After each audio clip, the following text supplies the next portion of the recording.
আমাদের যে জাতীয় সঙ্গীত আছে আপনারা জানেন যে রবীন্দ্রনাথের লেখা এই গানটি বাংলাদেশের জন্মেরও আরো বহু আগে তিনি লিখেছেন। এই গীতটা মূলত বাংলাদেশকে কেন্দ্র করে লেখা হয়নি।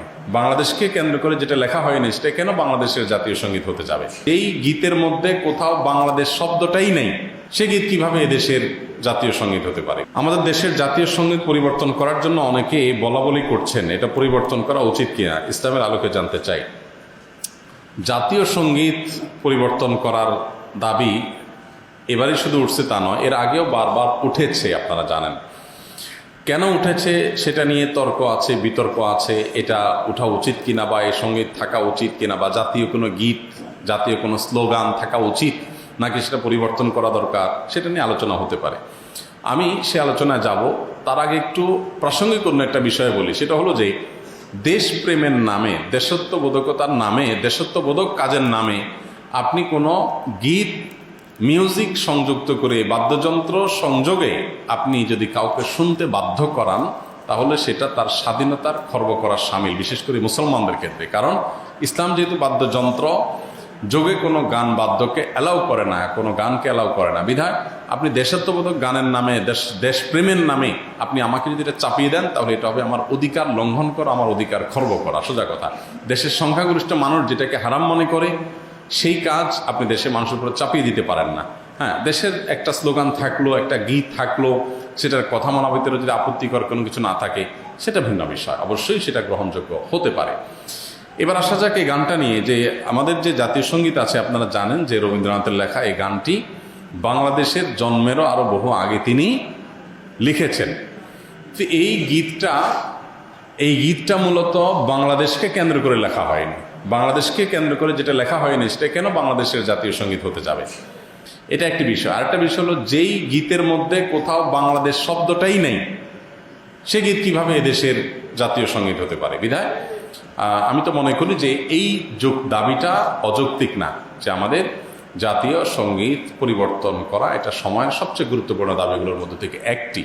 আরেকটা এখানে বিষয় হলো যে আপনারা জানেন যে হিন্দু ধর্মাবলম্বীরা তারা পূজনীয় বা দেবতা তুল্য এরকম কিছু মানুষ বা কোনো ব্যক্তি বা বস্তু থাকে, তাদেরকে তাদের দৃষ্টিতে তারা সেগুলোকে মা বলে সম্বোধন করে। ইসলাম আমাদেরকে এরকম কোনো ধারণা দেয় না।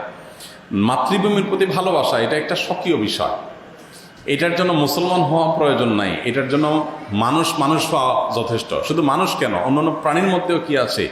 নিজের ভূমির প্রতি নিজের টান আছে। একটা কুকুর, একটা বিড়াল, একটা প্রাণীও দেখবেন যে সে যে ভূমিতে থাকে, বসবাস করে, বা যে ভূমিতে তার জন্ম বেড়ে ওঠা, সেটার প্রতি তার সহজাত একটা টান আছে। সেখানে মানুষের মধ্যে তো অবশ্যই আছে।